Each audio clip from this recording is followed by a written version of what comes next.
평생 허리띠 졸라매며 모은 전 재산이 한순간에 잿더미가 되고 오히려 빚더미에 올라앉게 된다면 선생님께서는 남은 인생을 어떻게 살아가시겠습니까? 남편 병수발에 자식들 결혼까지 다 시키고 이제 좀 편하게 살아보나 했더니 2억이라는 빚만 떠안게 된 61세 주부의 피눈물. 그리고 퇴직금 3억을 주식으로 날리고 아내와 자식들 얼굴도 못 보겠다며 절망하는 67세 가장의 이야기가 혹시 남의 일처럼만 들리시나요? 아닙니다. 이게 바로 지금 대한민국의 현실입니다. 통계청 자료에 따르면 60세 이상 3명 중 무려 6명이 빚을 지고 있습니다. 성실하게 살아온 죄밖에 없는데 왜 우리의 노후는 이토록 불안하고 고통스러워야만 하는 걸까요? 잘못된 선택 한 번, 예기치 못한 불행이 우리의 남은 인생을 어떻게 송두리째 무너뜨리는지, 그리고 그 절망의 늪에서 빠져나올 방법은 정말 없는 것인지 오늘 영상 놓치시면 평생 후회하실지도 모릅니다. 선생님, 만약에 딱 하루만 과거로 돌아갈 수 있다면 언제로 돌아가고 싶으세요? 소화기 너머로 들려오는 낯선 질문에 나는 잠시 말을 잃었다. 희뿌연 새벽 공기를 가르며 인력사무소로 향하던 길이었다. 찬바람이 옷깃을 파고들었지만 그 질문은 바람보다 더 시리게 심장을 파고들었다. 3년 전 남편의 3년상을 막 마쳤던 그 봄날로 돌아갈 수만 있다면, 아니 그보다 더 전으로 빚보증 한 번 잘못 써서 평생 모은 돈을 날리고 화병으로 쓰러진 남편의 손을 붙잡고 여보, 괜찮아. 우리 다시 시작하면 되라고 억지 미소를 지었던 그날 밤으로 돌아갈 수만 있다면. 하지만 이미 엎질러진 물이었고 시간은 결코 되돌릴 수 없는 강물처럼 흘러가 버렸다. 나는 올해 61, 이정숙이다. 경기도 수원의 낡은 빌라 4층, 계단을 오를 때마다 삐걱거리는 무릎은 내 인생의 무게처럼 무겁기만 하다. 3년 전 10년 넘게 병상에 누워있던 남편을 먼저 하늘로 보냈다. 남편의 오랜 투병 생활은 억척 같았던 내 삶의 전부였다. 새벽같이 일어나 남편의 약을 챙기고 아이들 도시락을 싸고 파출부 일을 나가 푼돈을 벌었다. 그렇게 악착같이 살아내며 두 아들 모두 번듯하게 결혼시켜 내보냈다. 이제야말로 지긋지긋한 가난과 병수발에서 벗어나 나만의 인생을 살아볼 수 있겠구나. 안도의 한숨을 내쉬었던 것도 잠시였다. 남편이 떠난 빈자리는 생각보다 컸고 적적함을 달랠 길이 없었다. 자식들에게 짐이 되기는 죽기보다 싫었다. 손주들 과자값이라도 내 손으로 벌고 싶다는 소박한 꿈, 그리고 텅 빈 마음을 채워줄 무언가가 절실했다.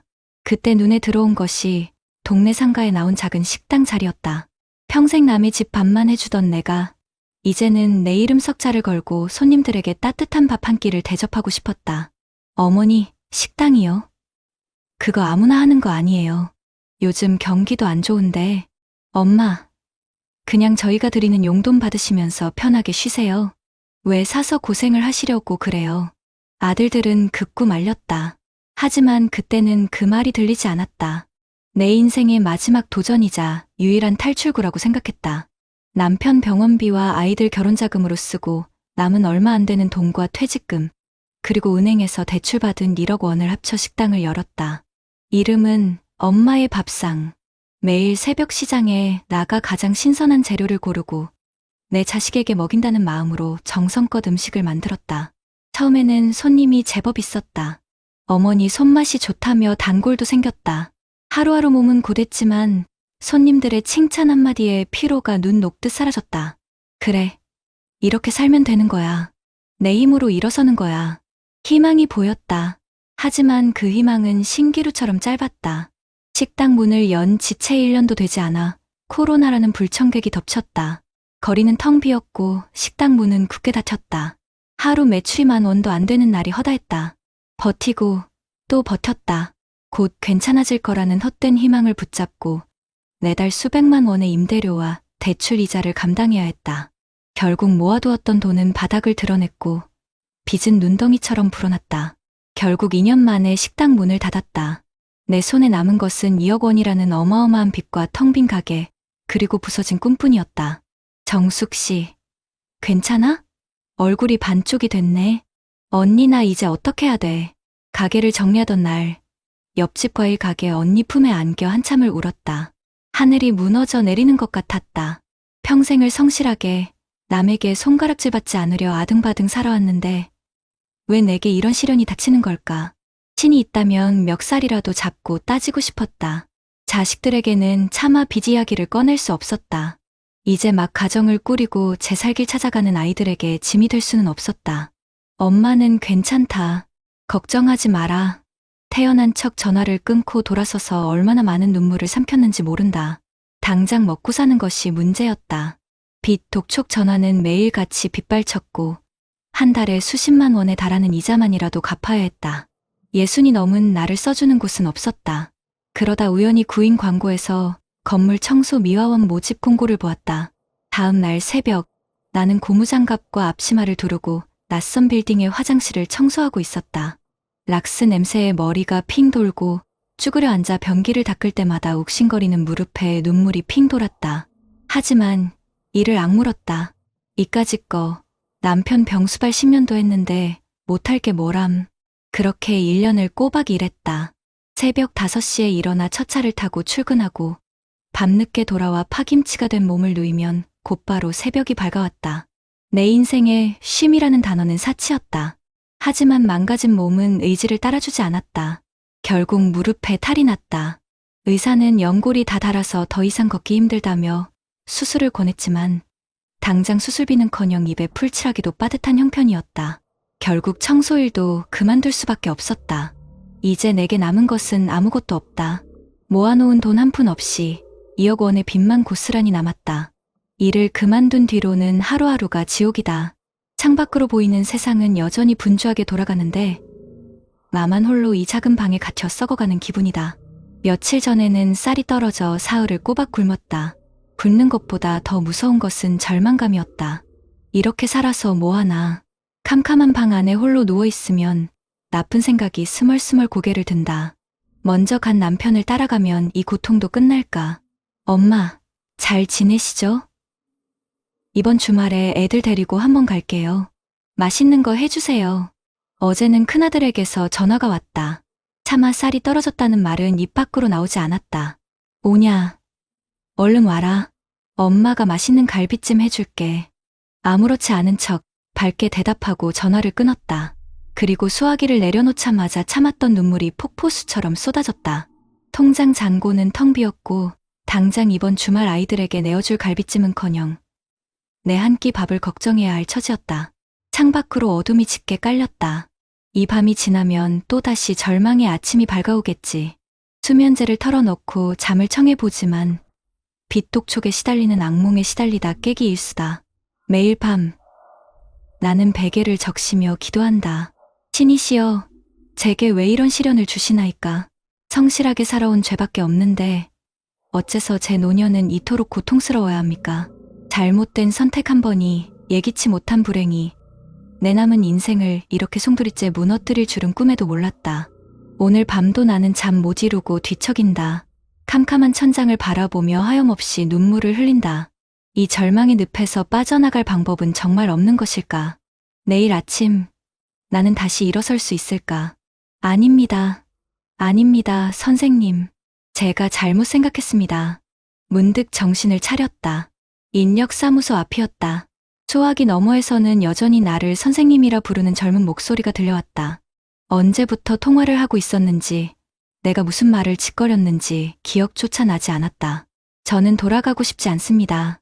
만약 돌아갈 수 있더라도 다시는 그 지옥 같은 시간을 반복하고 싶지 않아요. 차라리 지금이 낫습니다. 아무 희망도 기대도 없는 지금이 차라리 마음 편합니다. 스스로 내뱉은 말에 소름이 돋았다. 나는 정말 괜찮은 걸까? 아니, 나는 지금 무너져 내리고 있었다.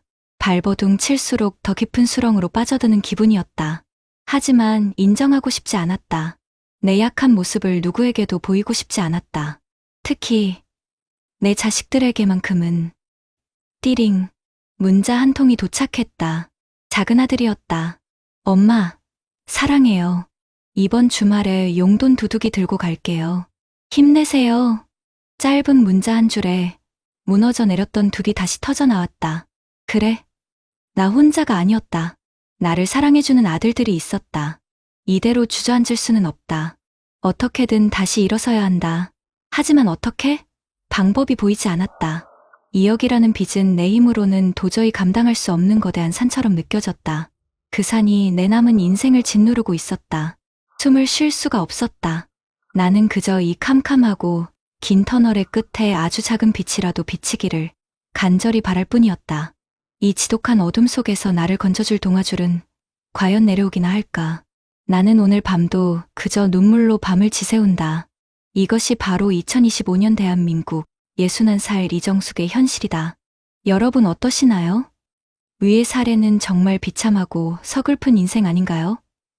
하지만 지금부터 소개해드리는 사례는 정반대의 선택으로 행복한 노후를 보내고 있는 분을 소개해드리겠습니다. 여보, 이리 와서 이것 좀 봐요. 작년에 심은 블루베리가 올해는 아주 주렁주렁 열렸네. 햇살이 따사롭게 쏟아지는 베란다에서 남편을 부르는 내 목소리에는 웃음꽃이 가득하다. 올해 63, 박영희. 나는 35년간 아이들을 가르치다 3년 전 정년퇴직한 교사다. 남편 역시 은행에서 30년을 꼬박 일하고 명예퇴직했다. 우리는 지금 경기도 파주의 아담한 아파트에서 그 누구보다 평온하고 행복한 노후를 보내고 있다. 누군가는 우리의 삶이 너무 심심하고 재미없다고 할지도 모른다. 하지만 거친 파도를 헤쳐온 배가 잔잔한 항구에 정박했을 때 느끼는 안도감. 바로 그것이 지금 우리가 느끼는 행복이다. 물론 우리에게도 위기의 순간은 있었다. 아니, 어쩌면 이정숙 씨보다 더 달콤하고 위험한 유혹이었다.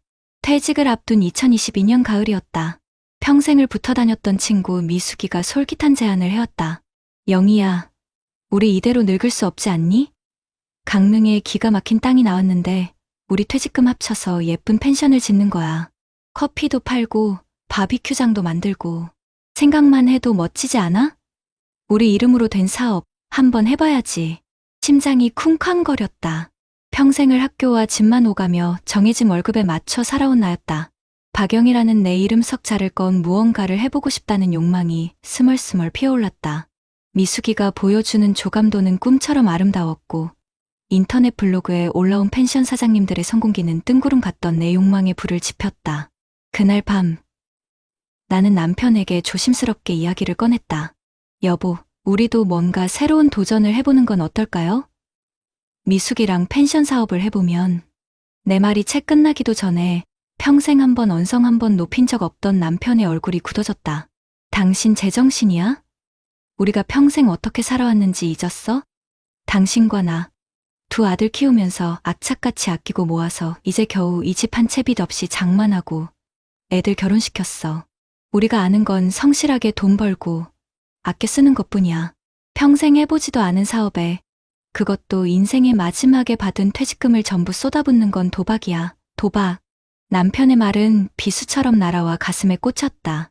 서운한 마음에 며칠을 냉가슴 앓았다. 내 인생 마지막 꿈이라는데 저렇게까지 반대해야 하나.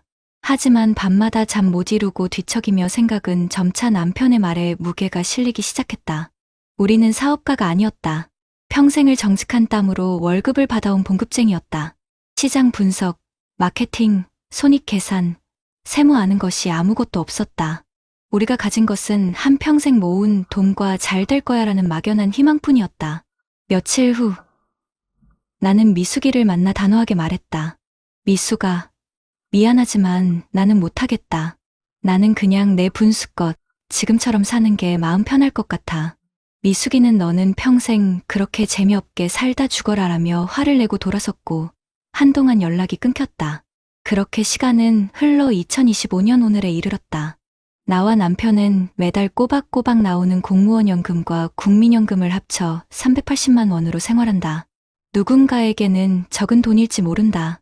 하지만 빚 하나 없는 우리 집이 있고 불필요한 소비를 줄이니 이 돈은 우리 부부가 행복하게 살기에 부족함이 없는 생명수가 되어주었다. 우리는 아침마다 함께 동네 공원을 산책하고 오후에는 주민센터에서 나는 서예를, 남편은 탁구를 배운다. 주말에는 텃밭에서 직접 키운 상추와 고추를 따서 아이들 집에 나눠주는 것이 가장 큰 기쁨이다. 손주 녀석들이 할머니표 쌈장이 최고라며 엄지를 치켜세울 때면 세상 모든 것을 다 가진 기분이다. 얼마 전 미숙이에게서 몇 년 만에 전화가 왔다. 잔뜩 잠긴 목소리였다. 영희야, 나 그때 내 말이 맞았어. 펜션은 생각처럼 되지 않았다. 코로나 이후 여행 트렌드가 바뀌면서 손님은 줄었고 금리가 오르면서 대출 이자는 눈덩이처럼 불어났다. 결국 빚만 잔뜩 진 채 헐값에 펜션을 넘기고 지금은 아파트 경비원 남편이 벌어오는 돈으로 겨우 생활하고 있다고 했다. 소화기 너머로 들려오는 친구의 한숨 섞인 목소리에 내 마음도 무겁게 가라앉았다. 만약 그때 내가 남편의 말을 무시하고 고집을 부렸다면 지금쯤 전화기 너머에서 한숨을 쉬고 있는 것은 바로 나였을지도 모른다. 띠링. 큰아들에게서 영상통화가 걸려왔다. 화면 가득 손주 녀석의 얼굴이 나타났다. 할머니, 저 주말에 할머니 집 갈 거예요. 할머니가 해주는 된장찌개 먹고 싶어요. 오냐, 우리 강아지. 할아버지가 텃밭에서 내가 좋아하는 애호박 따놨어. 얼른 와. 전화를 끊고 남편과 눈을 마주치며 웃었다. 통장에는 수억 원의 돈은 없지만 우리 마음은 그 누구보다 풍요롭다. 화려한 대박의 꿈을 쫓기보다 매일의 소소한 행복과 평온함을 지켜내는 것. 젊을 때 성실하게 쌓아올린 시간의 탑 위에서 조급해하지 않고 천천히 내 속도에 맞춰 걸어가는 것. 그것이 바로 내가 선택한 노후이고 나는 단 한순간도 내 선택을 후회한 적이 없다. 저녁 노을이 붉게 물든 창밖을 바라보며 생각한다. 내일 아침도 나는 사랑하는 남편과 함께 공원을 산책하고 서툰 솜씨로 붓글씨를 쓰며 웃음 지을 것이다. 이 지루할 만큼 평범한 하루하루가 내게는 무엇과도 바꿀 수 없는 가장 큰 축복이자 선물이다. 이것이 바로 2025년 대한민국 63살 박영희의 현실이다. 앞선 사례들을 잘 보셨나요?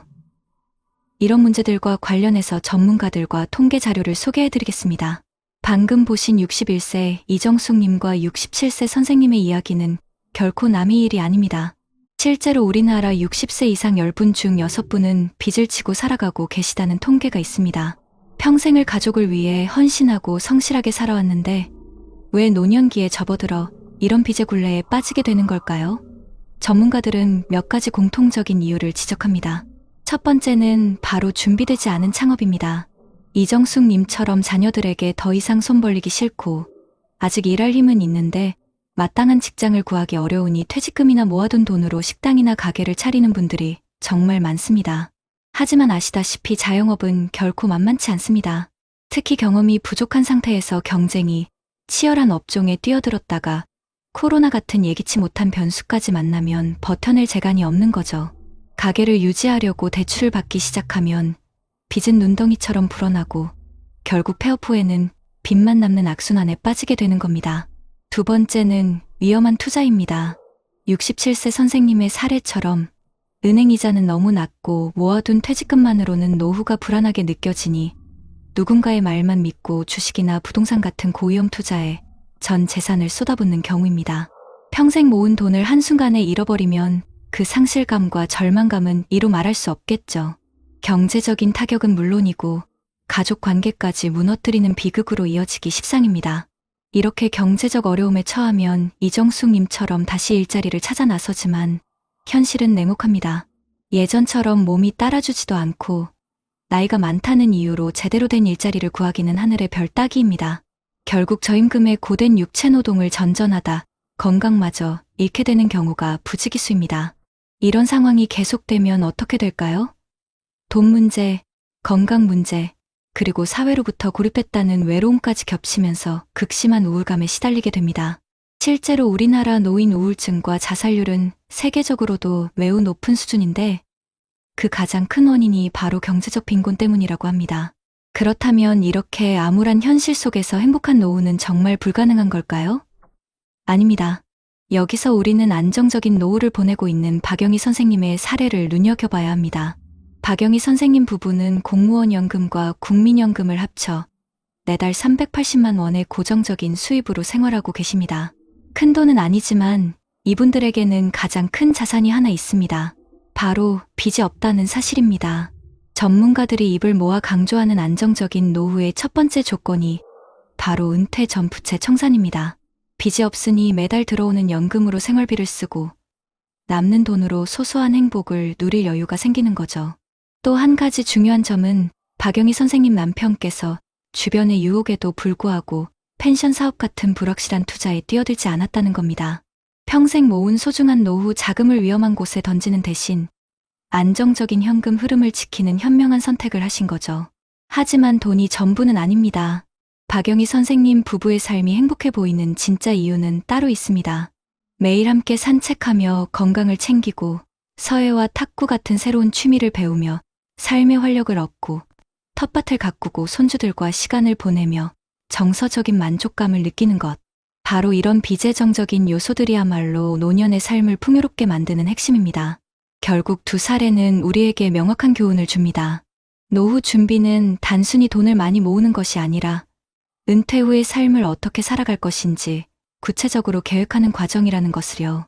국민연금만 믿지 말고 퇴직연금이나 개인연금을 통해 안정적인 현금 흐름을 여러 개 만들어 두는 지혜가 필요합니다. 그리고 이제 자식이 나의 노후를 책임져 줄 거라는 자식 보험 시대는 끝났다는 사실을 인정하고 스스로의 노후를 책임질 수 있는 자립심을 길러야 합니다. 무리한 투자나 창업은 독이 든 성배와 같다는 것을 명심하고 차라리 검소하게 살더라도 빚없이 안정적인 삶을 추구하는 것이 훨씬 현명합니다. 무엇보다 중요한 것은 건강과 관계입니다.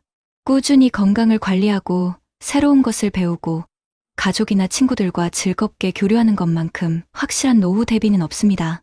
이정숙님의 눈물이 더 이상 우리 사회에 흐르지 않도록, 그리고 더 많은 분들이 박영희 선생님처럼 웃음 가득한 노후를 맞이할 수 있도록 저희 채널이 앞으로도 여러분 곁에서 힘이 되어 드리겠습니다.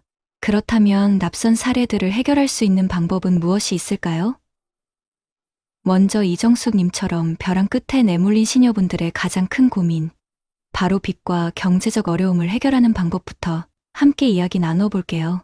과도한 부채와 소득 단절은 노년기 삶의 기반을 송두리째 흔드는 정말 무서운 문제죠.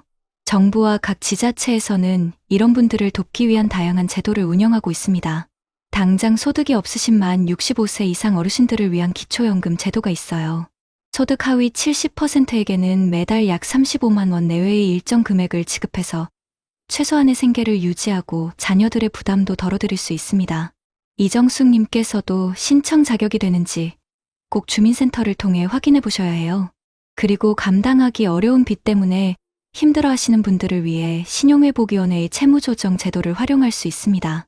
프리워크아웃이나 개인 워크아웃 같은 제도를 통해서 이자율을 낮추고 상환기간을 연장하거나 심지어 일부 채무를 감면받을 수도 있어요. 특히 만 70세 이상 고령자분들께는 추가적인 채무 감면 혜택도 주어진다고 하니 혼자 고민하지 마시고 꼭 전문가의 도움을 받아보시는 게 중요합니다. 집은 있는데 당장 현금 소득이 부족한 분들을 위해서는 주택연금, 그러니까 영무기지론도 아주 효과적인 방법이에요. 내가 가진 집을 담보로 맡기고 평생 혹은 일정 기간 매달 연금처럼 생활비를 받을 수 있어서 안정적인 노후 소득을 마련하는 데 큰 도움이 됩니다. 전문가분들은 노년기 부채는 혼자 해결하기 정말 어렵다고 강조해요. 그래서 이런 공적 제도를 적극적으로 찾아보고 활용하는 정보력이 무엇보다 중요하다고 입을 모읍니다. 그리고 박영희님 남편분 사례처럼 은퇴자금을 활용한 사업은 정말 신중해야 한다고 경고합니다. 특히 경험이 없는 생계형 창업은 실패할 확률이 매우 높기 때문에 퇴직금은 섣부른 투자보다는 안정적인 연금 상품이나 예금으로 지키는 것이 훨씬 현명한 선택이라고 조언하고 있어요. 다음은 일자리 문제로 넘어가 볼까요? 건강 문제로 청소일마저 그만두게 된 이정숙님의 이야기는 노년기 재취업이 얼마나 어려운지를 잘 보여줍니다. 정부는 이런 어려움을 해결하기 위해 다양한 일자리 지원 사업을 시행하고 있는데요. 먼저 보건복지부와 각 지자체가 주관하는 노인 일자리 및 사회활동 지원 사업이 있습니다. 아동등하교 지원이나 공공시설 관리 같은 공익형 일자리부터 어르신의 경력과 역량을 활용하는 돌봄이나 교육 분야의 사회 서비스형 일자리까지 종류가 다양해요. 이걸 통해서 소득도 보충하고 사회 참여를 통해 활력과 자존감도 되찾을 수 있습니다. 만 50세 이상 퇴직 전문 인력이 자신의 지식과 경력을 활용해서 지역사회에 필요한 서비스를 제공하는 신중년 경력형 일자리도 있고요.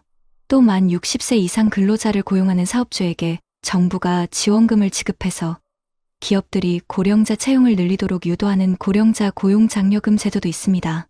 전문가분들은 노인 일자리가 단순히 돈을 버는 것을 넘어서 사회적 관계를 유지하고 건강을 증진하는 아주 긍정적인 효과가 크다고 말합니다. 하지만 지금 공익형 일자리가 저임금, 단기 계약 위주라는 한계도 분명히 지적하고 있어요. 박영희 님처럼 은퇴 후에도 만족도를 높일 수 있도록 개인의 경력과 전문성을 살릴 수 있는 양질의 일자리를 지속적으로 확대해야 한다고 조언하며 이를 위해 정부와 지자체의 재교육 및 직업훈련, 프로그램 강화가 시급하다고 강조합니다. 마지막으로 극단적인 생각까지 하셨던 이정숙님의 사례에서 볼 수 있듯이 노년기 정신건강 문제의 심각성도 빼놓을 수 없습니다. 박영희님께서 취미 활동과 가족 교류로 활기찬 노후를 보내는 것과는 정말 대조적이죠. 이런 마음의 병, 노인 우울증과 사회적 고립을 치유하기 위한 정부 정책과 제도들도 잘 마련되어 있습니다.